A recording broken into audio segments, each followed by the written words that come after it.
They missed our entire discussion. Hey everybody, this is AG and IJ here. We're in a different location. It looks exactly the same. I don't know what you're talking about. That giant map with all of the places where I have physically been has always been there. I don't know what you're talking about. I'm a cat. Picture of my cat. Oh yeah. Yeah, so we moved locations right now because I don't have enough space in my room because we're kind of remodeling a little bit. Monitors. You took my useless giant one for yourself, and I took the still doesn't really work very cool well. It's still got a bunch of one. static on it, and it's like, ugh. There's no saving it. We should. Yeah, it's one of those things. things. A smaller one is the thing. Is like it. The one I had was just so unwieldy. It was awful.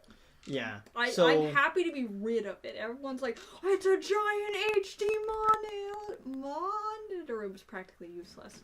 Yeah. I couldn't have anything on my desk, and now I can store all of my garbage on my desk. Then again, there are people that say, like, if you don't have a 4K OLED and you don't have the one that just came out, you're already running in low quality. And I'm like, a waste of space. Dude, stop. For me, it's a waste of space, and I only have so much space in this room. Like it's bigger than most bedrooms, except for the one that our brother has. Yeah, which I might be. I don't want to say I might be moving in. Is like I want to move in because there's a lot more space.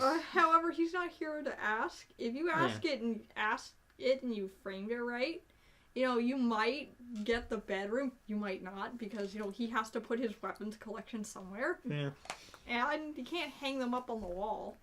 So anyway, we got anime that we watched. You want to tell them what we watched? Okay, so we did another first look at the first 5 episodes of Build a Superhero. My Hero Academia. Yes. It's like Build-A-Bear, but with Hizuku and full heart-removing action. No, that's Cubits. I missed that show. That was a good show. I liked it. Is it Cubits or Cubics? Cubits. Don't ask me how he's a default. He's a faulty robot because he's made out of squares. Knockoff Transformers. No, that's literally the plot. Digimon. He was thrown away because he was made out of squares, and people like round robots nowadays. It's like, what if Transformers was trying to be Digimon? A little bit. And I loved it. It was such garbo, but I loved it. No, that's what's the symbol of my childhood. Liking things I shouldn't. So the general plot of My Hero Academia. If you haven't seen My Hero Academia, I want to know what rock you've been under. Can I please join you? Yeah, that sounds like a fun place to be. Over the short lifespan that it's had, it basically replaced Naruto in public consciousness. No. Technically it replaced Bleach, but yeah, sure. No, Stacy. You know what series replaced Bleach. Ah! Yeah, it replaced... Black Clover replaced Bleach because it's just as stupid, has a character with a large sword who can do whatever he wants. Did the anime abruptly change themes after the first season? Because then it would be... Stacey, he got a second sword and became a demon. Yes, it did. It tried to become 7 deadly sins. No, 7 Deadly Sins, it was the replacement for Fairy Tail. I'm not gonna fight you on that. Yeah. Just because I didn't like Fairy Tail, and I kind of like 7 Deadly Sins. Well, then again, so there's no way since we're doing a whole that. podcast about One Piece, you can tell on what side of the fence we were, either One Piece or Fairy Tail, so... I watched half of an episode of Fairy Tail, got bored, went right back to One Piece. So yeah, My Hero Academia. If there's ever somebody who is close to being a possible successor for Oda, Horikoshi is the closest we've been. He's not quite there. I would not say he's quite there because he hasn't had the time to refine his craft. This is his second Shonen Jump series he's ever done that was his. Because the other one was Barrage, which was sadly cut off a little bit too soon. To make room for Boruto. Yeah, and it's kind of sad, but at the end of the day, you kind of be like, okay, maybe he'll come back with a new series, and then he just makes My Hero Academia, in which he's like, And it took because the oh, West you by character, storm. you guys want characters? I got characters. I got the best characters ever. You're gonna love them. You're Especially gonna love the villain. You're gonna love Grape Man. No one likes Grape. And Invisible no one Girl. Loves Pervert Grape. And Man with Tape Elbows. Birdman. I like Birdman. We love Birdman. He's amazing. Yeah. It's like, here's the thing with My Hero Academia that I haven't seen a lot of series, let alone anime, handle well, is a big, vibrant, supporting cast. But in these 5 episodes, we do not see them too much. Because we don't have time. We're still trying to sad up the main 4 characters that will be the center. Yeah, so... the main 4 of the 5-man band. So Midoriya is a kid who is without superpowers in a world that is dictated on having a superpower. Mm-hmm. Basically, it's X-Men was the whole universe. Uh-huh.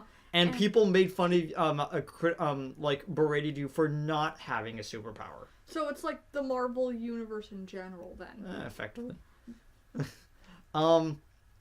Yeah, so imagine if a civilian became one of the leading members of the X-Men. That is basically in a nutshell. Average Joe Schmo became... Oh no, that does happen like 6 or 7 times a year. What if some average Joe Schmo just became Superman's Superboy, basically? Yeah. Because I was about to say Batman, but that happens like every other week, because Batman just can't stop collecting orphans. Yeah. Which we have a Batman-like character, and he collects orphans. Yeah. So the general plot is that there is a superhero named All Might in this universe. Voiced by the great Sabat. Yeah, so Vegeta voices Superman. And it's just as amazing as you think it is. I forget who voices their teacher and Aizawa. Yeah, Aizawa in I used to know English and dub. then I forgot. I forget. It's someone I think who's done a lot of other anime. I've watched a lot more of the dub of this one. Of the sub for this one because I get impatient and I watch the sub version. Meanwhile, she waits for the dub to come out because I refuse to watch something that is not voiced by refuse to lose the anime. What are you talking about? It explodes. You will never get that reference, but I love it. You're gonna show me one of these days and I will laugh. So right off the bat, the superhero of All Might meets Midoriya in a chance. Well, right off the bat, we should talk about the theme that's set up even before the opening. The opening crawl is that the theme of not all men are created equal, and that's a theme that runs throughout the whole show. To the surprise of no one. He's voiced by Miles Edgeworth, or at least for the first season. They switched it out in the second season. Who voiced him after that? He's one of my favorite characters. I just have a love for grayscale characters. From Hitalia. Didn't expect that one, did you? I haven't seen Hitalia in years. Oh, the bartender guy from Death Parade. You've never seen that one, I've never seen that one either. But if it's a bartender, he's probably my favorite person in the cast. I have a tendency to like the bartender. Snake Horse. Cool. What? He plays Snake Horse in Space Dandy. Okay, yeah, all right. like that's the one I recognize from that list of characters because I've seen pictures of the characters. I've seen clips of Space Dandy. I've never seen a full episode of it though. So anyway, so All Might is again a Superman-like character, big buff Superman. But his problem is that he's slowly dying because of injuries that were sustained in battle. So after seeing that Midoriya has this sort of like energy about... Flagrant for his own physical well-being? Yeah, he says, well, if you're gonna run into battle, here, I will impart my power onto you. He was inspired by that flagrant display of non-personal safety. After Bad Touch Villain number 1 is defeated, there's a lot of Bad Touch villains. It's like, that first episode, if you haven't seen it, and you don't know about Bad Touch Man. A monster made out of slime tries to hide inside of Midoriya's body. It's black and tells him to stop squirming. And it's like, no, I'm out. And that's Bad Touch Villain number 1. Number 1 because we're going to meet a lot of Bad Touch villains. Is Dobby like 3 or 4? He's 6. What are you kidding? There's a lot of Bad Touch villains. But yeah. Well, especially in terms... technically the kid from 1B is a Bad Touch villain as well. Yeah. You can't convince me that if he's not... We're getting off a topic talking about a lot further into the series, but in these first 5 episodes, though, it sets up... we see Midoriya training for months. How many months was it? Like 6 10? months. It was somewhere in the ballpark of 6 to 10 months. Yeah, well... Because I remember there was almost like a year. They went from like near the beginning of one school year to the beginning of another one. I have it written down. Okay. And, also, this is a series that takes a lot of references from Star Wars and Western superhero comics. Yeah, the plucky hero has... I'm talking like Spider-Man and Wolverine, which are Horikoshi's favorite Western supervillains. I was surprised that that Tape Man wasn't more Spider-Man, but he does do the web slinging thing. No, he's not... We have a character. There's like a peer. I haven't met the Snickbub character. Is he also vaguely Australian? No, High Noon is more Australian than he is. Oh yeah, McCree from Overwatch. There's a lot of references Yeah, you can tell that this man, when he was making the series, loves pop culture. In fact, and that is most of the series. All Might is drawn in Western style, heavy grit, 90s action character. I would turn it, but I don't want to. There's a poster of DC characters sitting right there, and they've got the same shading. I'm almost... Yeah, it's like the kind of shading that you would see in, like, a Batman story. He is fully lit, and somehow he has shading like he just stepped out of the shadows. Like, their super crabby homeroom teacher that we meet at the end of this batch of episodes has less dark shade lines than All Might does. And All Might is supposed to be Superman. So the entire point is that they spend several months training his body to even remotely be able to accept this power without exploding. That's the word he uses. It will explode your limbs from your body. It gets close. He breaks every bone in his hand from just punching a robot. Mm-hmm. And his legs. Yeah, but jumping up to meet the robot. He barely gets into the school because he has immense strength. Eat this. And his entire power is based around self-sacrifice. He will sacrifice his body to save other people, and that's what got him into the school. Is that level of self-sacrifice is very necessary in the hero. Yeah. They reward that, except for Aizawa, who absolutely does not reward that behavior at all. Yeah. Because he's Batman if Batman actually had superpowers. Which is even more terrifying than regular Batman. It's so weird. Like, I wish we had more to talk about in these series of episodes. But we can't. It's just such spoiler. Because it's like, it feels like the series doesn't get... I don't want to say good, but the series doesn't start ramping up. It goes from good to great. Until... Yeah, it literally goes from good to great after the cutoff. So what's weird is I'm gonna give these episodes a silver. Do you know what? I will give it a full gold. I'll give it a very high silver. Say that the series was at the beginning on track for being a great series, and it's gone up from there.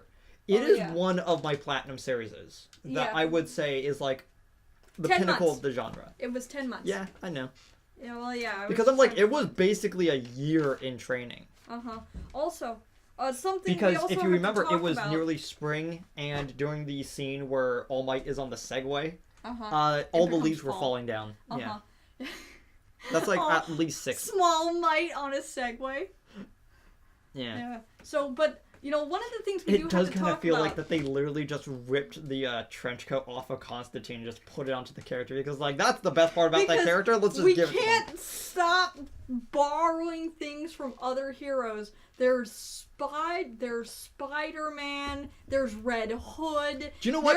There was a Harley Quinn character. There was a Harley Quinn character who's a vampire. It's great. She's a villain. Yeah. She's bad touch villain, what, number 7? She was introduced right before Dobby, so 5. Like the scene before. Everyone. Sorry, not even the scene before. Right before him in the scene. Yeah, and so you know what we do have to talk about, because we're talking about the themes of My Hero Academia, is the fact that Horikoshi as a mangaka juggles a lot of really complex themes. Complex themes that you don't see a lot in series, especially kids series. Even like in the West, in the East, you know, we don't really see a lot of these themes. You know, just in the first few episodes alone, we touch on like the Japanese school system and how unfair it can be. Mm-hmm. We talk about bullying. We talk about prejudice. We talk about parental and societal expectations. And that's just in the first 2 episodes. And if you read a little bit too much into it, like Midoriya is like suicidal at one point. It's like, well, in the Japanese anime. Yeah, in the Japanese dub, he directly implies that that he has thought of it. And it's like, oh. And that, you know, and that's just in the first 1 to 2 episodes. When we get down the road, it's like, oh, they bit it. They took it. Just like, we got like the Red Scare, we got like the Mafia. It's like they're just pulling out all the big stuff. It is a rabbit. It's a rabbit hole. Yeah, it is a rabbit hole of various topics that he wanted to talk about and is putting into the series. Not shoehorning in. He is putting them in naturally. Yeah. As if you are that character encountering it, and you're like, oh, we'll get back to that. Oh, here's another one. Just keep stumbling into because it really does feel like Horikoshi has a world, and the older that Midoriya gets through the school year, the more and more of the world he's exposed to just by the fact of having One for All as a quirk, which is the name of the quirk that All Might gives him. Spoilers after the 2nd episode. He gets the power. Oh, that's what the whole series... I did like how one person described the series as a kid without powers competes on the same level of kids with powers. And I was like, no, not really. Well, that's like the first 2 episodes, and after that, he's basically... I wouldn't consider a man whose head is a pencil to be a really good power. Then again, I don't... What about mangaka speech bubble? That man is a national treasure. Yeah. Well, it's because they can't get him to talk. Mm-hmm. They can't get him to talk. He physically... if I remember correctly, unless he directly thinks about putting something onto it, he can't communicate. Meaning that he could be a really good holder of information. Because they can't... How did he get past the entrance exam, though? Stacy. Because he wasn't... A lot of Class B failed the physical part of the exam in one way or another, got really good scores. And got really good scores in the written part. The only reason why Tetsu is in Class B while Kirishima isn't is because Kirishima got 1 point more in the physical, and in the written part, Tetsu failed the written part effectively. His yeah. So well, if he failed the written part, he would have just been chucked out and wouldn't have been accepted. I do like the. It looks here that you scored nothing on the physical part of the exam. You can't and then the invisible girl's like, you can't tell if I didn't take those guys out. You're right. Well, I'm still banking on snubbed for less. I'm still banking on her being the spy in the class. Oh no, it's not her. No, it's probably she's too obvious. IJ, she was the only She was one of the only characters knocked out in the class. Nope. And every other time, Jiro. Yeah, Jiro. But we've seen so much character from Jiro that that would make it kind of. My bet is on My bet is on Vladimir, though. I don't. Yeah, think but it was again, a student, now we're just talking about things that are apart from episode 5. It's like this is the kind of thing. It's like you go down the rabbit hole when it comes to My Hero Academia, even to the point where in these first 5 episodes, who you think is a villain. They even make him a lot of fun to watch. And it's why, I watched the first episode, I forgot how awful Bakugo was. I will say right now, how awful in the first 5 episodes, they give you enough to keep holding on. And that's why I give it a gold. Mm-hmm. Is that if a series was silver, you can see a lot of people kind of going, it was middle of the road. I probably wouldn't come back for a second season. But the first season was okay.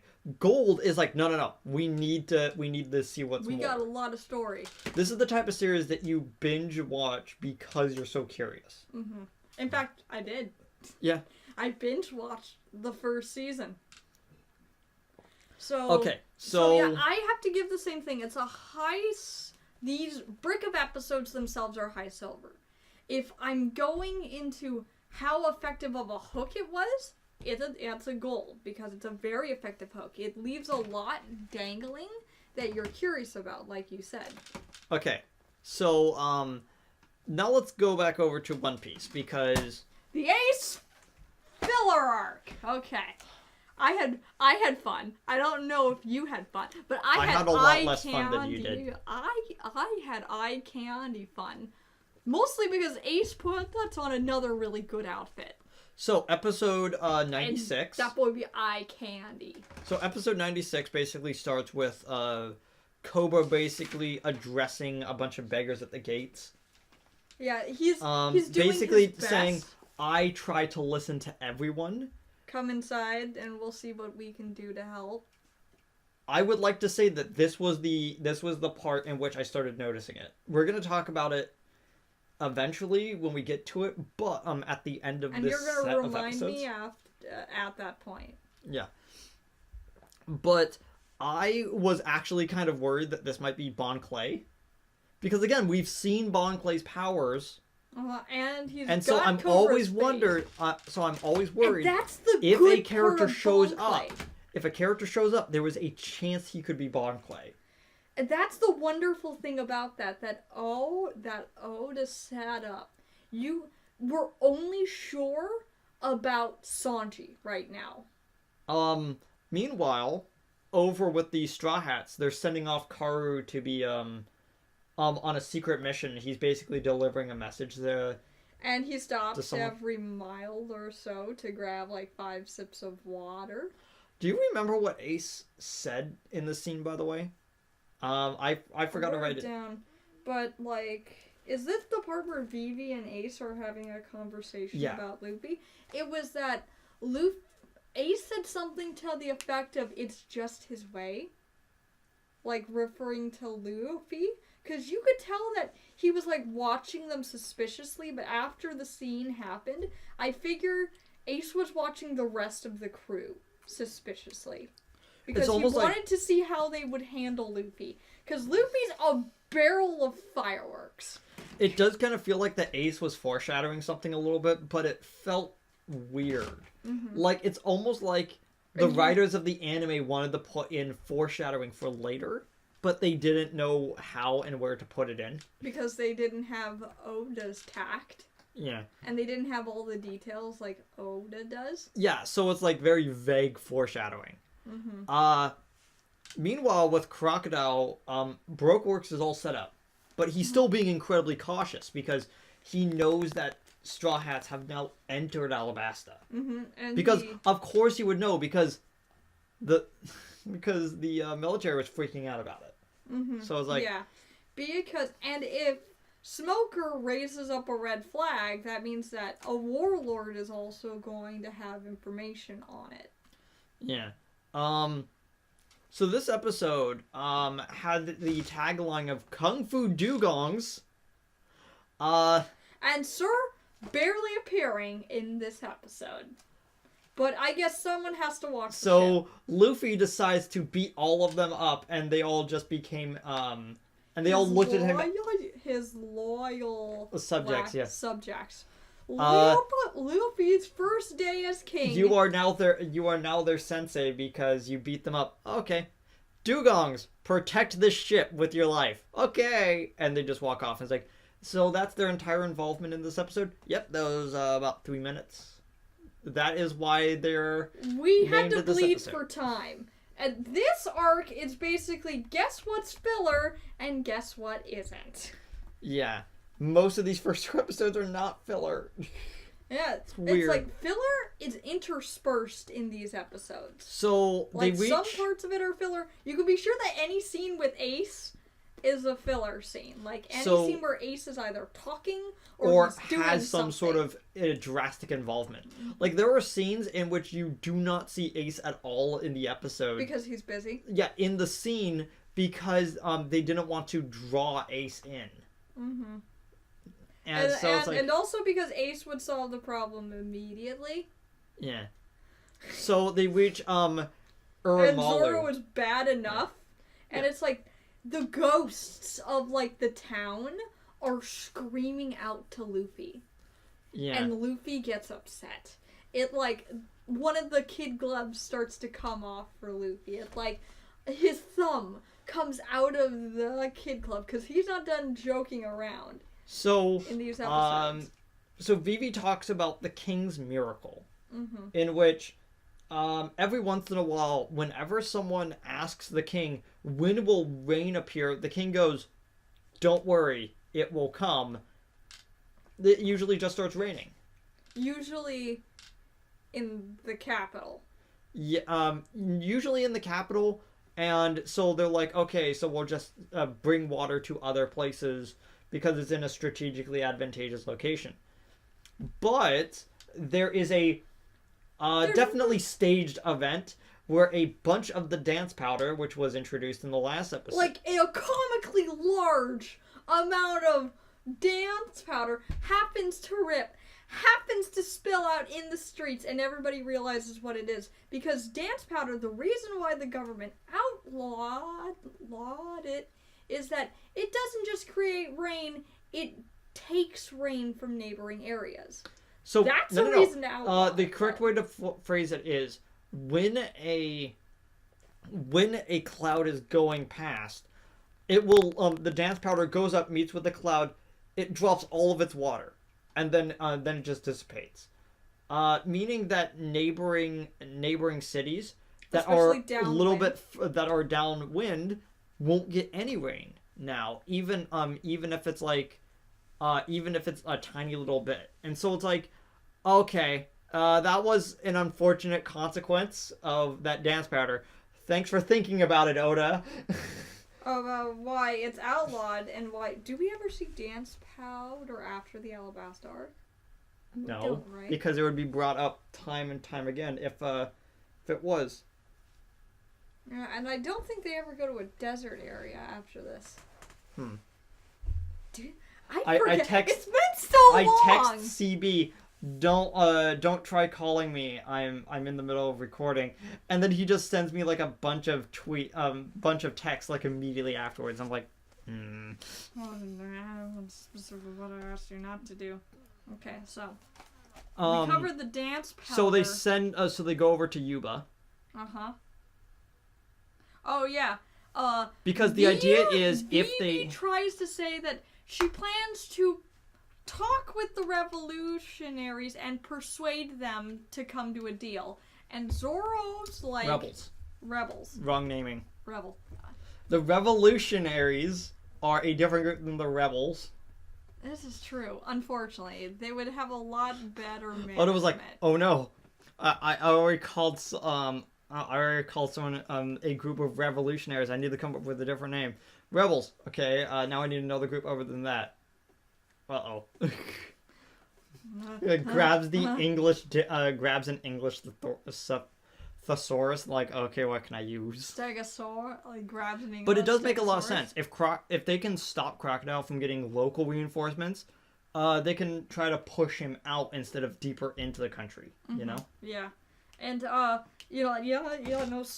Vivi said, well, I just plan on talking with them and persuading them. And Zoro says, yeah, persuade them. And he goes for his sword, and I'm like, oh no. So, yeah. And that's the first episode, pretty much, is the dance powder. And we are at Ace episode number 4. I'm not keeping a running tally or anything. Okay, so I just enjoy episode 97. I love Ace's outfit. And Luffy is complaining every step of the way. They have a lot of stock footage effects. Oh yeah, absolutely. Just stock effects. Luffy like so many sound bites of just like, ugh. Luffy tries to eat a scorpion. Vivi stops him. Yeah. They could have probably. Although I did Luffy's not at the stage in which he can just pick up random scorpions and just chew on them. I did like the fact that Chopper was the first one to notice that a sandstorm is coming because he's currently in Brain Point. Mm-hmm. So he would be more observant in that sort of like phase, you know? Well, also he's an animal as well. Animals almost have like another sense for weather, and Nami's not really over the sea. I really think she's best over the sea. And storms like this kind of blow away after a while. So it's not like she needs to do a lot to them. They then run into some lyrebirds. Yes, the birds. They're called Warusagi birds because they steal stuff. They're thieves who just like to take stuff from people. Lyrebirds, basically. Yeah. And, well, there's a bird called the lyrebird, which copies sounds it hears. Yeah, that's sort of the joke. And then there's these birds, which are lyrebirds. That's nay. Mm-hmm. And then they get attacked by a giant dragon. And I like what Zoro asked. It's like, what star was he born under to attract this kind of attention? And my answer, May 5th, Children's Day. So, to the surprise of nobody. So Luffy gets conned out of dropping all of their stuff, and the birds steal it. He chases the birds down, and then they get attacked by giant plants. If in the real world they're called Venus flytraps, they're called Jupiter man traps. Let's just say because of how big they are. And it seems that Luffy learned a style of jumping into something's mouth from Ace, because that's exactly what Ace does. Not there yet. Can we just go to the best part of the episode? Okay, so the giant crocodile-like dragons attack. They take one out with one hit. And then Ace cooks the other one from the inside. There, I've told you the entire episode. The camel from the previous episode that helped Chopper. That helped Chopper is there now, and that's it. And apparently he's a pervert camel because he only lets the girls near him. Make of that what you will.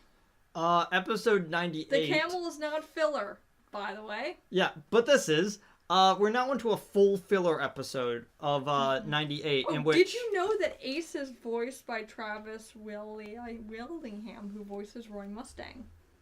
Neat. Yeah, that was my thoughts. Like, neat. Huh. I guess he likes playing characters who do fire. Who catch on fire. Yeah. Fire and generally awful things tend to happen around them. Here's what I would say about episodes 98 and for a portion of 99. Mm-hmm. They move way too fast. Well, it's almost like they were told, like, you have about 4 episodes. Oh, okay. Sorry, you only have 2. What? So it's like... and I didn't even realize that this was a trope that came from anywhere other than Cowboy Bebop. Lucy, wrong arc. Same story though. So, Luffy eats hallucinogenic cactus and hallucinates a tidal wave. I didn't even know that this was a trope. Has this been in any other arcs? Eating cactus? Yes. That happened in Avatar. No, but that happened after Cowboy Bebop. I don't know. One Piece. But you can tell that animators wrote these scenes because there's a bunch of long shots of just watching things move. Mm-hmm. And no... Because you can tell that the animators were like... It's all fluff and no purpose. Yeah, it's all fluff and no purpose. Speaking of which, Ace got lost. Don't worry about him. He'll come back. It's someone has to get lost, and if it's not going to be Zoro, because Zoro has gotten lost while following someone, they both get lost in that event. So Ace gets lost, and Luffy asks if they get attacked. Okay, the sand. Ace attacks a giant scorpion.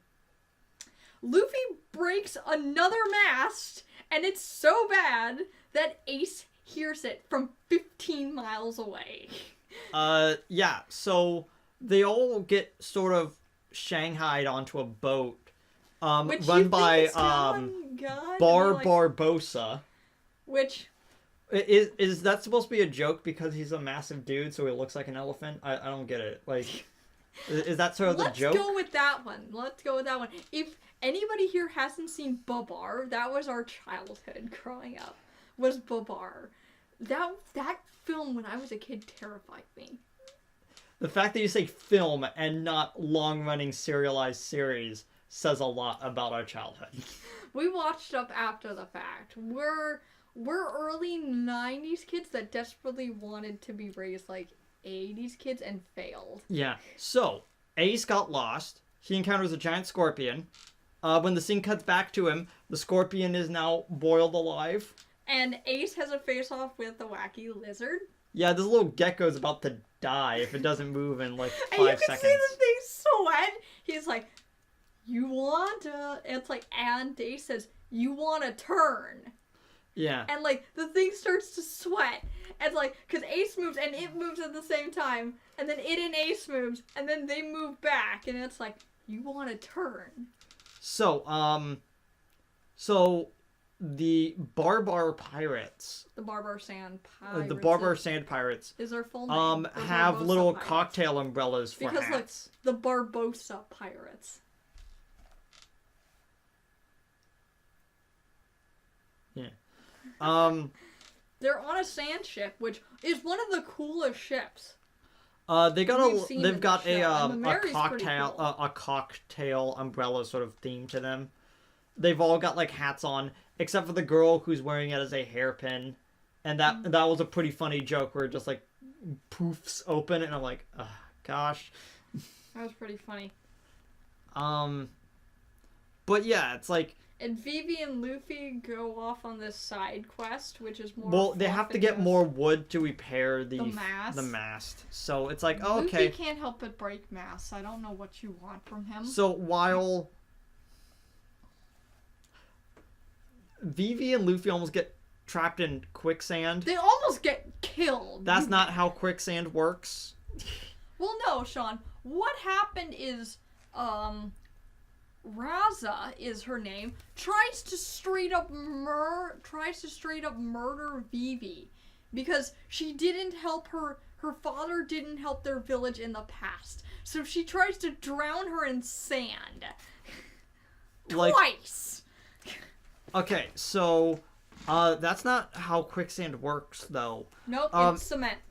It works like cement and it drags you in. Okay, so it's more like an antlion trap, you know, where it's like all the sand is like being poured down into like one central part.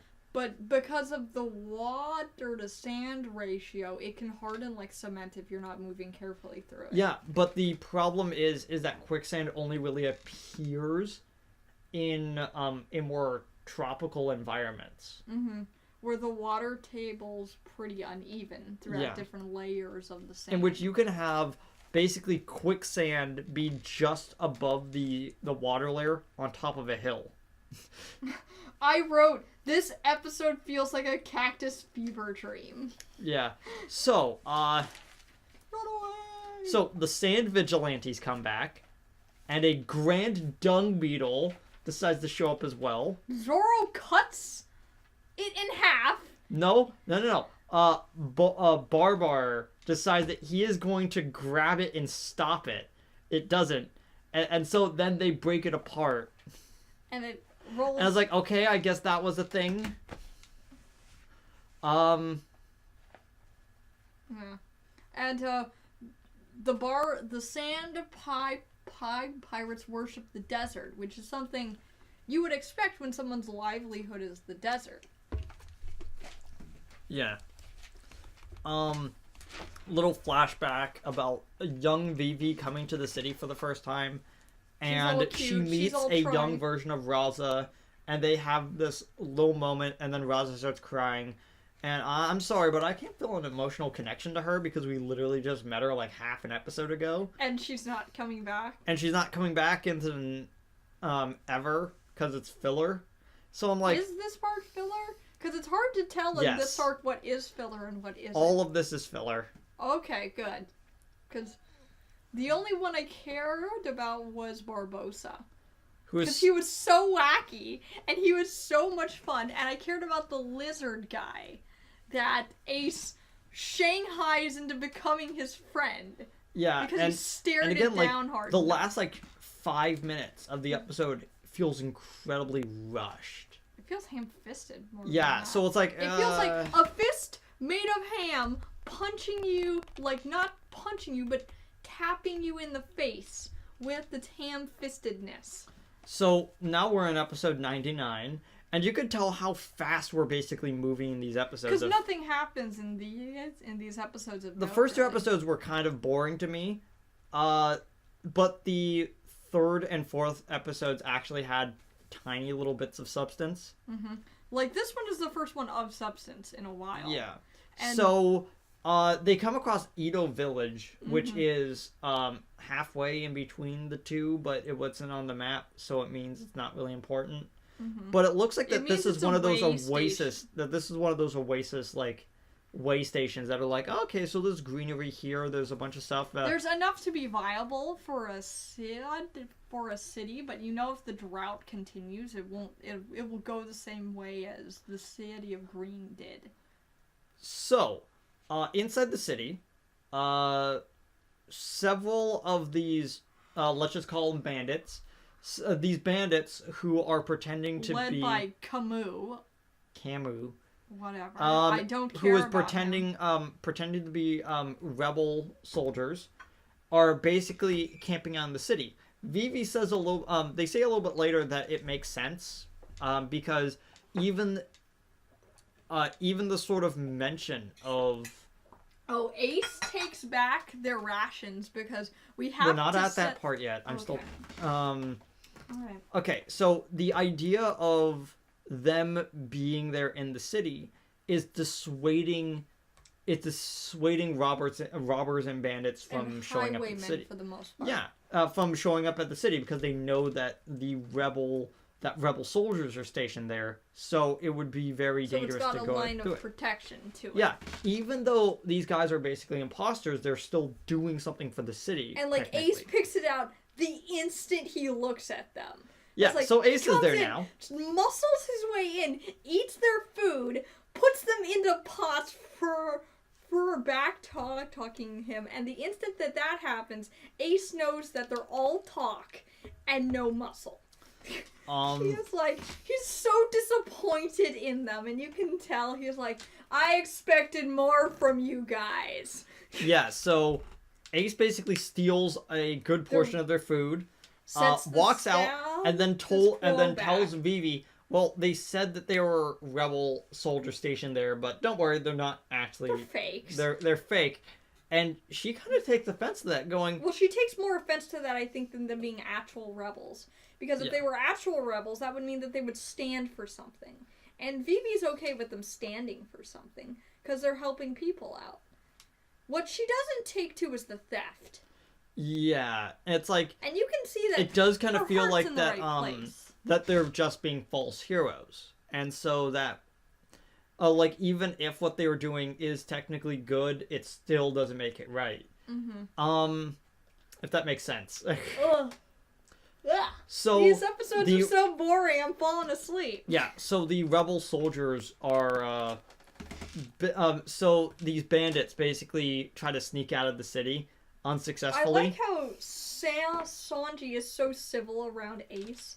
It's like they have such an understanding because Ace clearly lights all of his cigarettes from a distance. He's like, I have instant love from the cook. Awesome. But the last cook I was friends with. Flashback.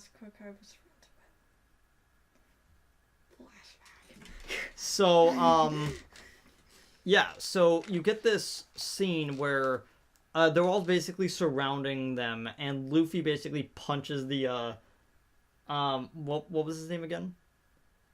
Camus? Yeah.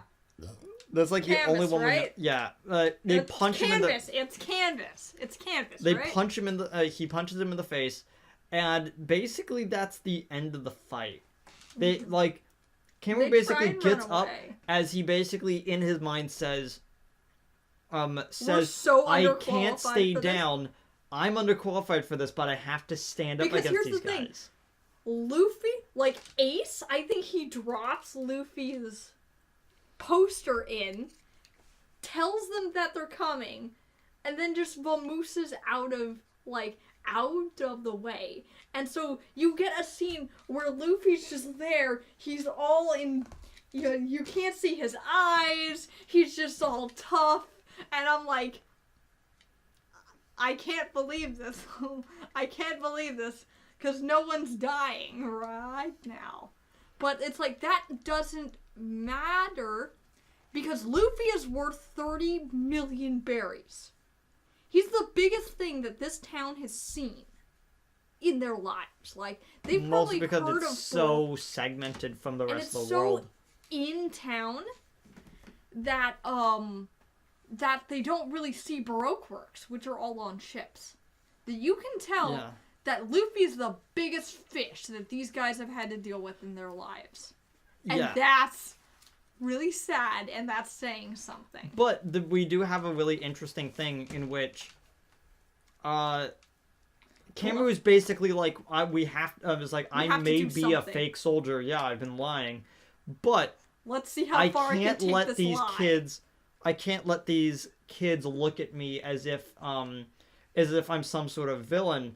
Because, and for all they know, because it could shatter their dreams. Because I had a dream once. I had a dream that I could be one of those heroes that I saw at the palace who are shaded in darkness, who we might meet a little bit later. Who knows? Yeah. We don't even know their names. For all they know, Luffy and his group of guys are going to come in and kill everyone. So they have to stand up even if they were to lose. And it's oddly inspirational. Also... we're gonna put that onto the counter. What we're at, like 4, maybe 5. For my dreams are important, guys. I think we left it off at 4. Is it up there? Or is it over there? I don't actually have a visible counter in the episodes. Yeah, but so these guys bluff. Like, Usopp taught them personally how to bluff. It would feel sad if they beat them up. If they beat them up at this point. 100 million rebel soldiers are in this area, and Luffy and Chopper buy it. Yeah, it's so funny. And Usopp goes, "You can't possibly expect us to believe that." As like Luffy goes, "And they were lying." I'm like. We're lucky that these guys are the heroes. So they basically retreat, basically going, well, now we can't beat you up because it would just feel bad. Ace leaves his lizard behind, which is sad. That was such a cool lizard. Yeah. But that's basically the end of the episode. Yeah. I love Zoro's line of I suck at play like this, which basically means I'm a terrible actor, guys. With Zoro, don't worry. in about 15 years, you'll be in a 5-act kabuki play, so don't worry about it.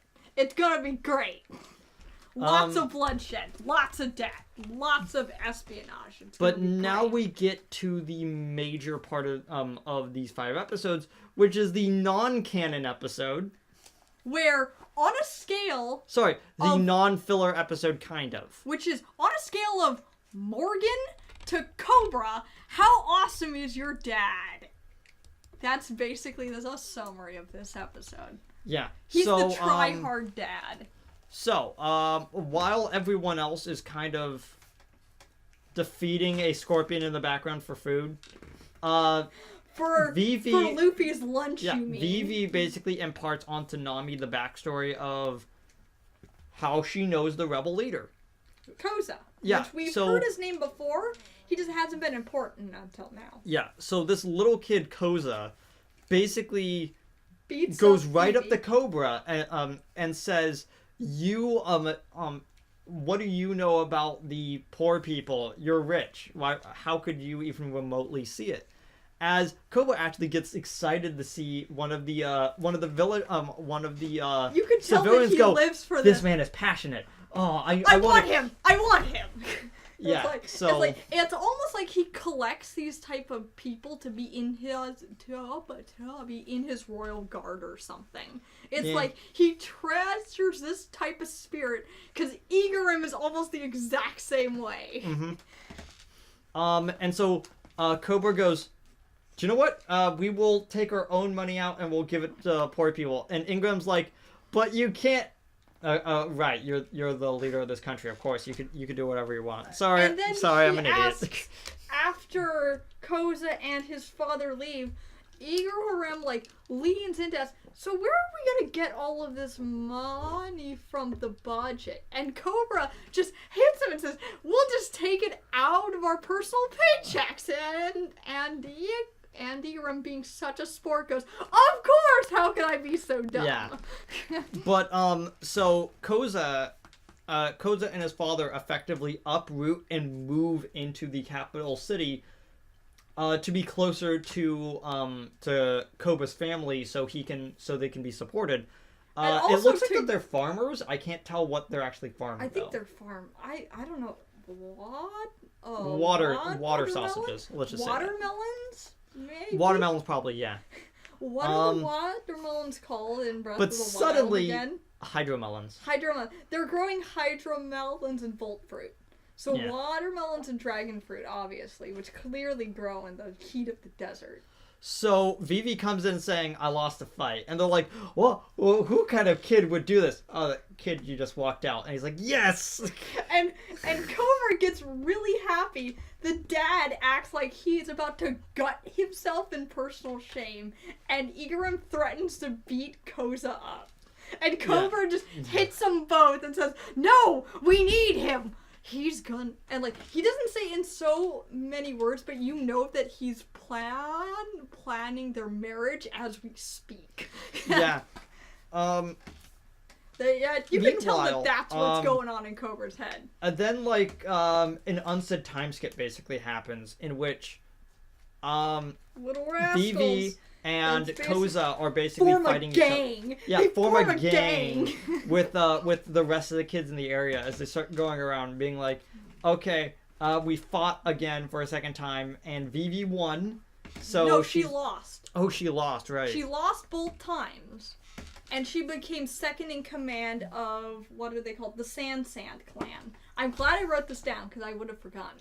I watched it an hour ago and I forgot it. Well, the name of the clan isn't as important. Yeah. What's as important is the fact that Koza is insane. So he's a little rascal, and I love him. So Igarim and Cobra are basically poorly disguised, following them.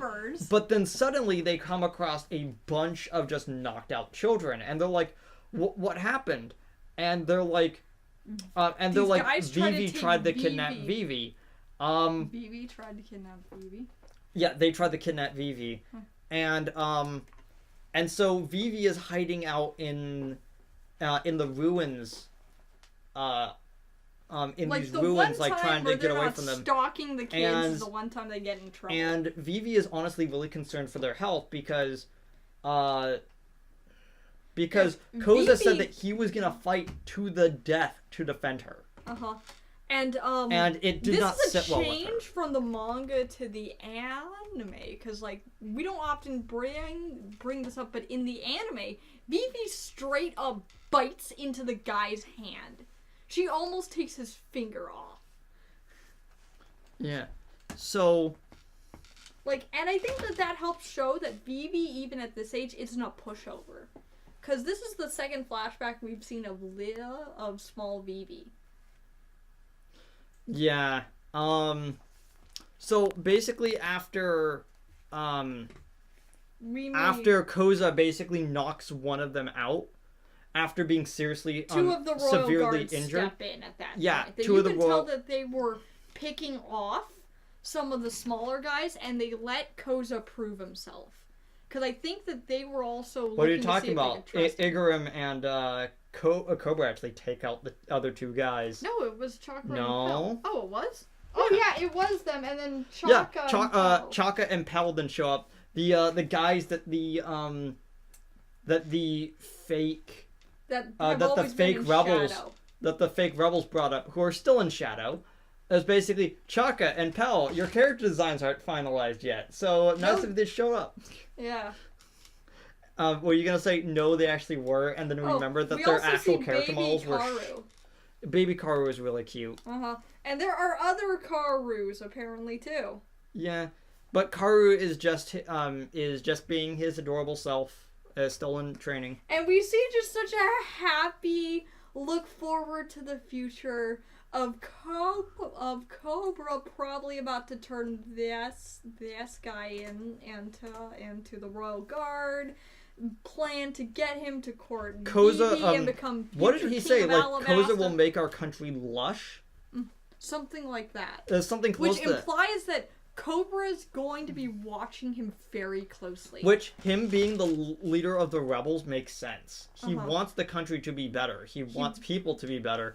And he's the kind of rebel that Vivi had in mind during the last episode, where she said that she wasn't so much as offended that the rebel army was there. She was offended that the bandits had taken Koza's name and were squandering it. That's the part she got offended with. That she clearly remembers Koza in a very fond light from this. Yeah, and that's basically the end of the episode, because they're about to... There's still like 2 more episodes of filler, and then they get to Yuba, I believe. Yeah. We, though, have hit episode 100. You know what that means? We're 1/9 of the way there. Yeah. 11%. We're gonna be at this for what? 3 more years? Yes, probably. 3 more years. So we're gonna be done with We're gonna be done with Wano, and we're gonna be in Elbath by the time we get there. Okay, so we're gonna actually reach before Yggdrasil. Before we go any further, and give our scores, I need to talk about one distinct thing. Yes. So, this arc. And I'm talking about everything from when they cross over into the Grand Line till the end of Alabasta is one continuous statement, and it's what this arc is all about. And that let me see if how I wrote it down.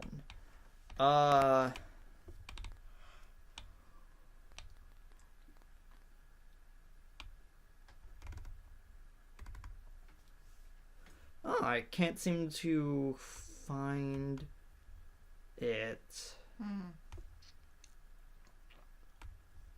Well, anyways, I'll just talk about... Yeah, you just talk about some... This episode, I really liked... I think I liked these episodes more than you. Probably because there was Ace, and Ace always... The scenes Ace was in... They're all filler scenes, but you know what? Ace brought up the average of the first 3 episodes. You know, any scene Ace was in, I knew something was gonna go down. Because usually he was there to win fights, and just like look really cool and like look like he was protecting Luffy. And it's really sad that after this filler arc's over, we're not gonna see him for a while after this. Like, when's the next time we get to see him? Skypiea? Like, Ace? Oh, Ace. We probably don't even get to see him until Rod or 7. Skypiea. Because because that's when he encounters Blackbeard. Remember? Is during Skypiea. Luffy encounters Blackbeard. No. Talking about Ace's encounter with Blackbeard. I think that happens in That's during Skypiea, I'm pretty sure. We're going to find out. And we're going to find out who's right. And we're going to find out in about a year. Okay, if I remember correctly, the way I stated it was, this arc is about what happened when altruism fails. Mm-hmm. You can see it a lot because Cobra is a very good leader. He's trying his best. He listens to everyone. He tries to help everyone. He divvies up water to more unfortunate places. First, like he tends to other people. But the problem is with altruistic people is that there are only reaches so far. Yeah, is the thing. Cobra's reach does not go to all of Alabasta. He can't. As we saw with the desert pirates, it's that Cobra's reach isn't like at all places at once. He can't save every town. It's physically impossible for him to do it. Mm-hmm. Especially when the heavy drought began, Cobra had to pick and choose. And it really did seem like he had to pick and choose favorites first. He had to pick more influential places that would be able to help the most amount of people, and other places had to get ditched by the wayside, unfortunately, like Rosa's town. That it's filler, but it's important to the narrative in the end, so it's not like it wasted time. I mean, there were certain aspects that did with the birds that absolutely wasted time. Yeah, I would honestly give these episodes... I'm going to give these episodes a bronze, because I feel like they were a little bit too lackluster, and I got kind of bored throughout most of the first 3 episodes. But there were some good aspects of the 4th and 5th episodes of this set. Mm-hmm. Yeah, I give it a low silver. Okay. There was enough keeping my attention that I could remember what was going on in the episodes. If I could remember what was going on in the episodes, it's not a bronze to me. If it's offensive, it's a stone. Yeah. And I wouldn't say any of the episodes were stone even close. They were just kind of boring. They didn't nearly make me mad enough to be stones. Yeah. Like, what was the stone? We've had a stone episode. Yeah, I've had a stone episode. You've had one too. I had a stone episode, if you remember back. It made me so mad. It actually kept me from watching the rest of One Piece for years. Yeah. But yeah, that's all we really had to say. Mm-hmm. Tune in next week for more Ace filler and maybe something more. Okay. Any final notes? Any final thoughts? These episodes weren't a complete waste of time. I don't regret watching them. That's the thing. I don't regret watching them because they added to the narrative. They didn't take away from the narrative of that the Alabasta arc was trying to make for itself. I mean, and it's not nearly as bad as the filler that's going to be in Skypiea, so I can't even be mad. Like, 2 weeks of filler, that's nothing on Foxy. Mm-hmm. Okay, not even the fun Foxy. Not at all. So, I guess that's it. Stones all the way around. Bye, everyone. See ya!